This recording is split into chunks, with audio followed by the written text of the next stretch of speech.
ప్రధాని నరేంద్ర మోదీ 8 రోజుల పాటు 5 దేశాల్లో పర్యటించనున్నారు.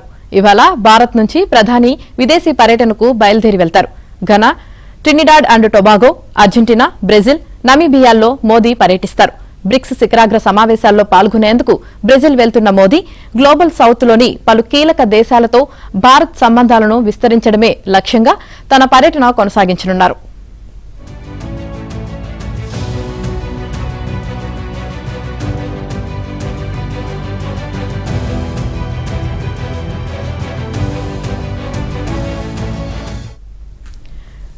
గత 11 ఏళ్లలో మోదీ అత్యంత సుదీర్ఘమైన దౌత్య పర్యటనలో ఇది ఒకటి కానుంది. జూలై 9 వరకు కొనసాగే 8 రోజుల పర్యటనలో ప్రధాని 2 ఖండాలను కవర్ చేయనున్నారు. మోదీ ప్రధానిగా బాధ్యతలు చేపట్టిన తర్వాత ఒకేసారి 5 దేశాల్లో పర్యటించడం ఇది రెండోసారి. 2016లో ఆయన అమెరికా, మెక్సికో, స్విట్జర్లాండ్, ఆఫ్ఘనిస్తాన్, ఖతార్లో ఒకేసారి పర్యటించారు. అలాగే 2015 జూలైలో ఆయన 8 రోజుల పాటు 6 దేశాల్లో పర్యటించారు. ఆ సమయంలో రష్యాతో పాటు మధ్య ఆసియా దేశాల్లో మోదీ పర్యటన కొనసాగింది.